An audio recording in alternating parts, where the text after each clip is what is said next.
Hola, pollitos en su nido. Espero que estén bien encerraditos. En el video pasado hablamos acerca del Renacimiento y el Barroco y todo eso que venía después de la Edad Media que vimos en la primera parcial.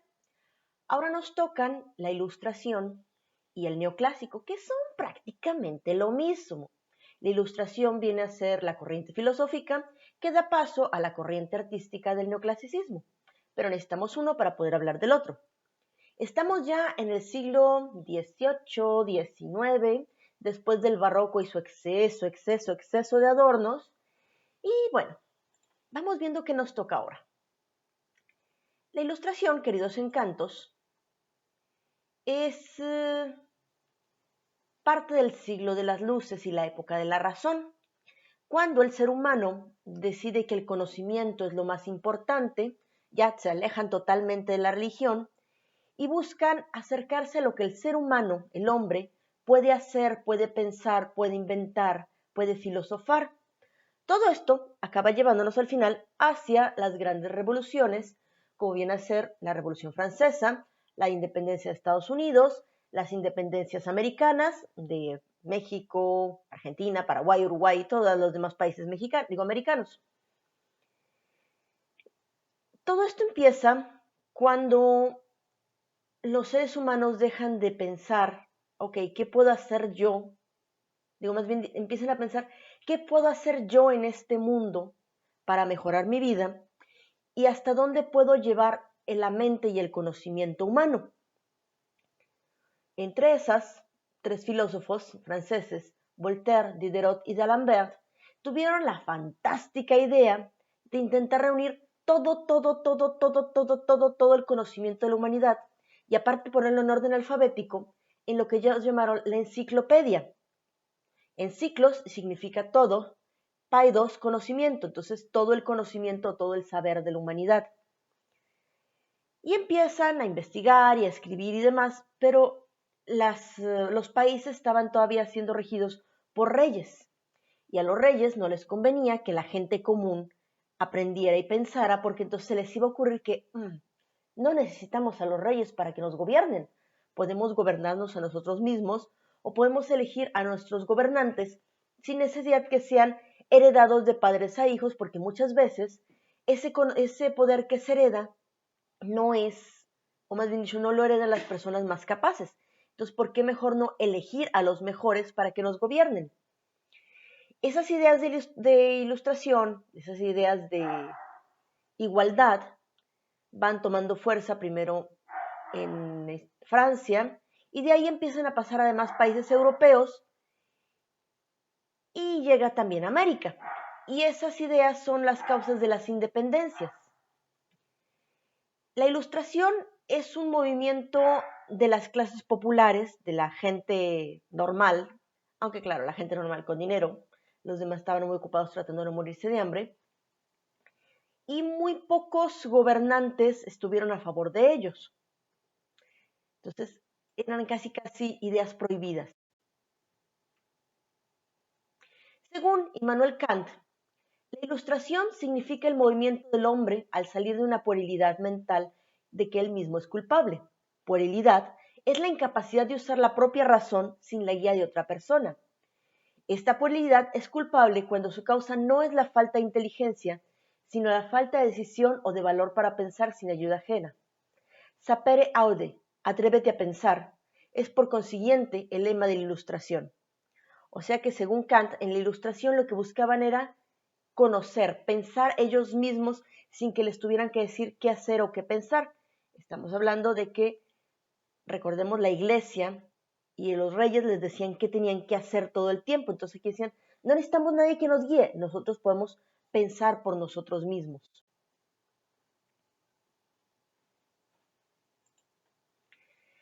Estas ideas de pensar por nosotros mismos los llevan a exaltar la razón, el conocimiento, el intelecto, el cerebro humano por sobre todo lo demás.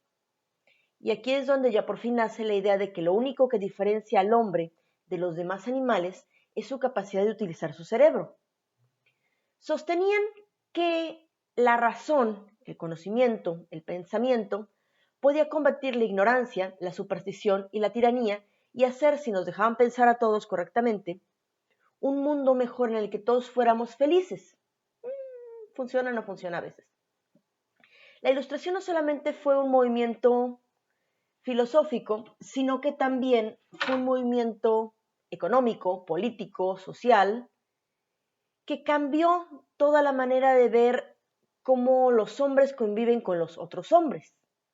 Buscaba la libertad del hombre y la autodeterminación de los pueblos. Cuando yo digo autodeterminación de los pueblos, significa que los pueblos pudieran gobernarse a sí mismos, porque aparte era la época de los grandes imperios en la que un emperador tenía bajo su poder a muchos países diferentes. Por ejemplo, en Austria, el imperio austrohúngaro, aunque Austria era el país principal donde vivía el emperador, tenían como 16 países bajo su gobierno y no todos eran iguales ante la ley. Renueva pues las ciencias, la filosofía, la política, la sociedad, pero en cuanto a las artes y la literatura, se convierte en neoclasicismo. El neoclasicismo y la Ilustración se dan prácticamente al mismo tiempo y el neoclasicismo es la vertiente artística, el lado artístico de la Ilustración. ¿Qué tiene que ver la Ilustración? ¿Cuáles son sus ideas principales, sus características? Primeramente buscaba el progreso humano, que los seres humanos aprendieran a pensar, conocieran mejor el mundo y por lo tanto pudieran transformar ese mundo. Defendía los derechos naturales del ser humano como es la libertad, la autodeterminación y el derecho al conocimiento.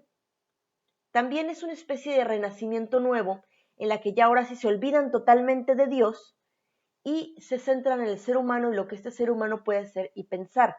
La fe se traslada de Dios al hombre e inclusive de repente aparecen religiones a la diosa razón, a la diosa conocimiento, diciendo que es lo único que nos lleva al más allá. También están en contra de todas las supersticiones y consideran que la religión es una superstición y solamente creen en aquello que se puede documentar y experimentar.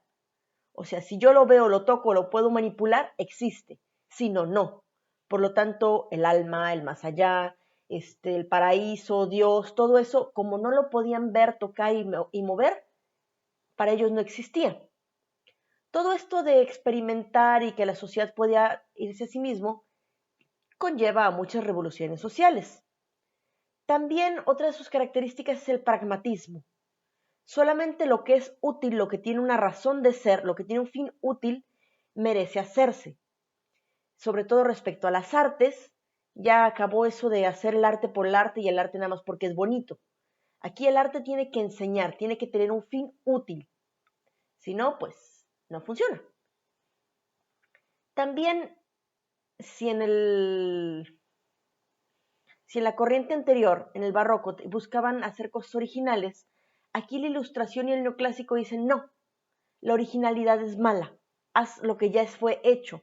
Si ya está bien hecho, ¿por qué tratar de hacerlo diferente? Sigue haciendo lo mismo. Y entonces consideraron que el arte más perfecto era el de los grecorromanos, la época griega y latina, y que tenían que imitarlo. Por eso se le llama neoclasicismo, el nuevo clásico. Si la época clásica era Grecia y Roma, ahora crearon un nuevo clásico, imitando lo que ya había pasado.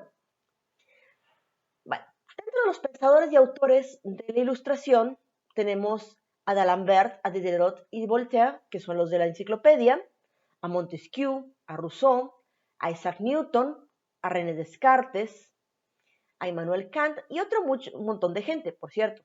Revisen sus diapositivas, queridos encantos. Ahí se encuentra la lista completa de pensadores de la época.